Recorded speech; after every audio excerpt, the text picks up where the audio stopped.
Hello everyone, how are you doing? This is MD Tech here with another quick tutorial. In today's tutorial, I'm going to show you guys how to hopefully resolve if the Windows Shift and S key combination is not working properly for the Snip Sketch utility. So this should hopefully be a pretty straightforward process here, guys. And without further ado, let's go ahead and jump right into it.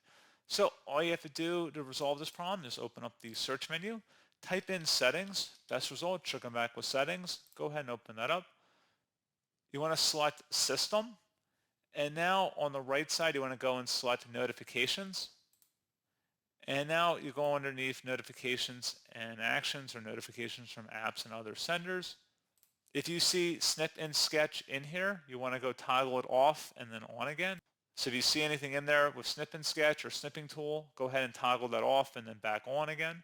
So that's the first thing I recommend taking a look at here, guys. Another thing you might want to look at if you close out of here, open up the search menu and type in print screen, where it says use the print screen key to open screen capture. Go ahead and open that up.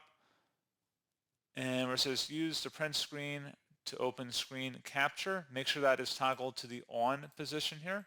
So if it's turned off, you may want to turn that on. Again, that would be underneath accessibility as well. So it just was a little quicker for me just to open up the search menu and find it that way. But pretty straightforward process on that, guys. And as always, thank you for watching this brief tutorial. I do hope I was able to help you out. And I do look forward to catching you all in the next tutorial. Goodbye.